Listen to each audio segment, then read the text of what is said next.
Tara na guys, samahan niyo ako guys, magluluto tayo ng pork lang bupis. Ayan. Ayan siya guys, bali pinapakuluan ko na. Ayan. Ito ay pork langs. Ayan, oh. Gagawin ko siyang bupis. The best to guys sa pang ulam saka pang pulutan. Ayan, pinalambot ko na yung at ayan na guys, sinimulan ko na ang pag-slice ng ating gagawing bupis. At andito na yung ating pork langs. Ayan.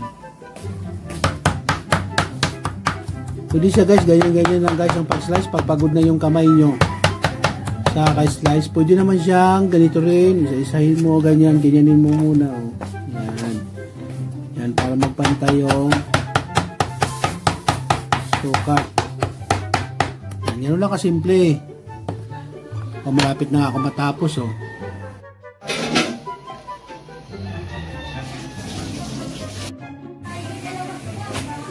Walang puso eh. Walang takot.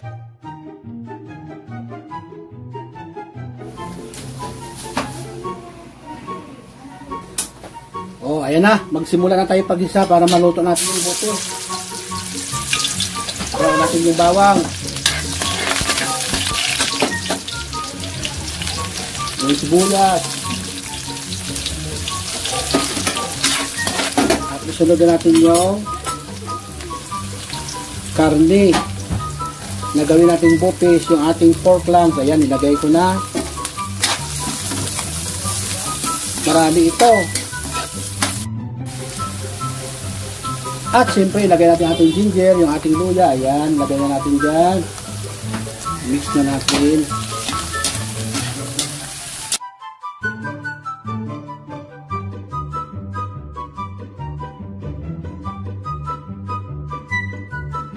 Ilagay na natin yung ating dagdag na pampalasa. Ayan, naglagay na tayo.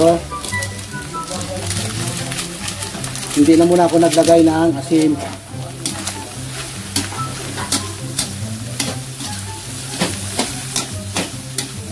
Tapos to guys, pang ulam at pwede rin pang pulutan. Ano na sa pulutan.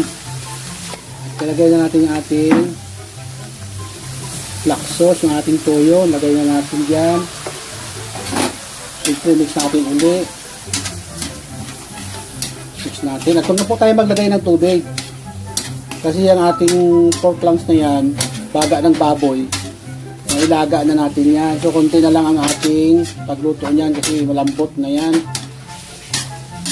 Alam nyo kasi guys, pag na-overcook yan, iba yan. Di yan siya lalambot guys. Kukunat yan dahil baga o yan ng baboy. Kaya katulad din yan sa bituka ng baboy. Kapag isinubrahan mo paglaga, kumukunat. Kaya ganun din yan yung baga ng baboy.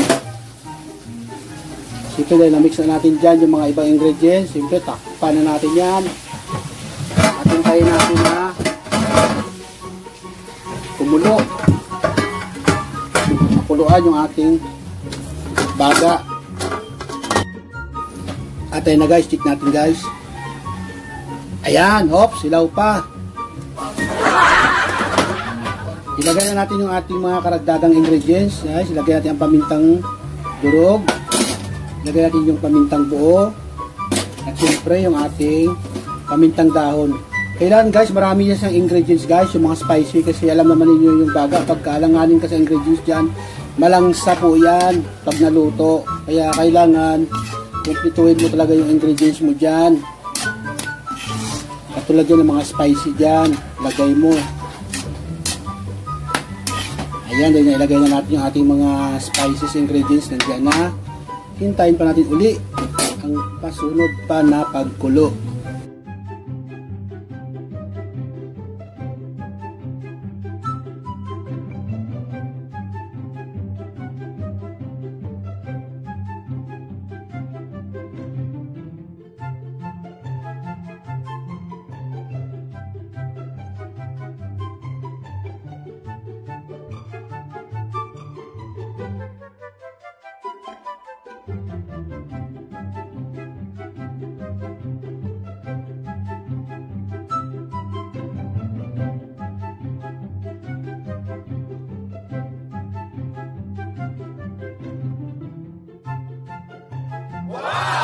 May kanin na dito.